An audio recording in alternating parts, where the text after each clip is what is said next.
কারণ অভিনয় আমাকে আসে না, আমার মায়ের পেট দাঙ্গা ফেসাদ ঝগড়াঝাটি এগুলো আসে, কিন্তু অভিনয়টা হয় না।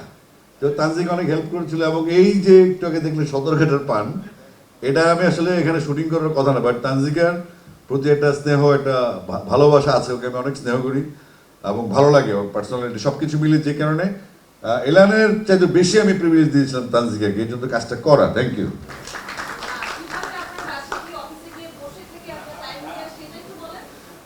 হ্যাঁ, তারা একটা প্ল্যান করে গেছিল ঝামেলা করার জন্য আমার সাথে। সেটা হচ্ছে প্রি প্ল্যান এক ধরনের, তারা জানতো আমি জানতাম না, মানে শুটিংটা করতে হবে। আমি অনেক এড়ানোর চেষ্টা করলাম, ভাই আমার এই বয়সে খামাগা স্ক্রিনে দিবা, আমি দরকার নেই, আমি একটু সরে আসছি সব জায়গা থেকে। কিন্তু তানজিকা এলানরা ফেল করলো, এলান দেখলাম হঠাৎ যে এরকম হঠাৎ টেনশন যে আমি মনে না করে দিলাম। যাই হোক, তানজিকার প্রেশারটা ছিল সর্বোচ্চ, এবং সে আমার বস। অভিনয় যতটুকুই করতে পেরেছি গহিনীর গানে, সেটা তানজিকের জন্য। Truly thank you Tanjika.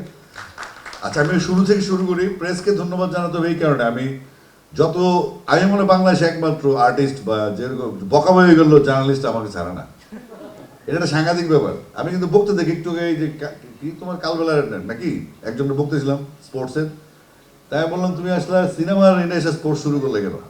আমার হয়েছে কি, ফুটবলের ডাকে, যেটা বুঝি না, সব বিষয় আমার ডাকে।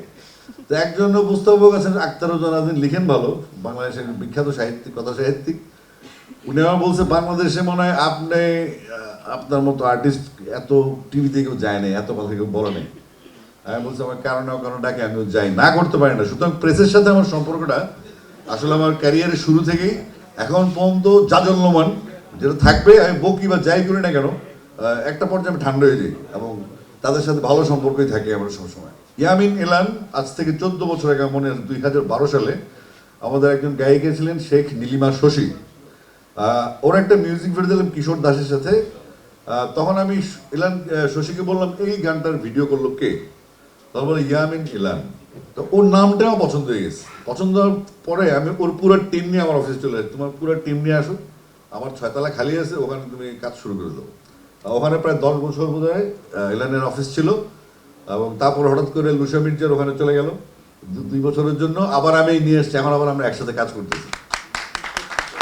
তো এলেনের ব্যাপারটা সেরকম, একটা লক্ষ্মী ছেলে, একটা ভদ্র ঘরের সন্তান। ও আর্লি ওর বাবা হারিয়ে ফেলছে, কিন্তু সে যে পেশেন্স রাখে, তার যে কনভিন্সিং পাওয়ার, এবং তার যে সময়ানুবর্তিতা, রেসপেক্ট দেয়া, আবার সময় মতো কঠোরতা, এলেনকে আমি প্রায় 14 বছর যাবৎ দেখি। এবং আমার মনে হয় না পৃথিবীতে একসাথে এত কাজ কে করছে, অন্তত 700 থেকে 800 গানের মিউজিক ভিডিও, লিরিক ভিডিও, এটা ওইটা সব এলেন করছে আমাকে, এলেনের সাথে করা।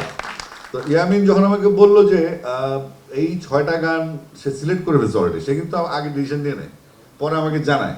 তো জানে আমি একটু এদিক সেদিক গাইগুই করলে পরে রাজি হয়ে যাবো। মানে আমি একটু উপরে একটা ঘাউরে মেটানো করলেও ভিতরে নরম আছে, সেটা সে ফিল করি, ডাইরেক্টর তো ধরে ফেলে। তো যাই হোক, এগুলান আসছে 6টা গান, ভাইয়া আপনার ইউটিউব সরে যাবে। এখানে লুসা মির্জার প্রডিউসার করে একটা গান আছে, মামলা কি হয় ভালোবাসে, কবি সুমন লেখা। তো 6টা গান দেখলাম, সিলেকশনটা খুব ভালো।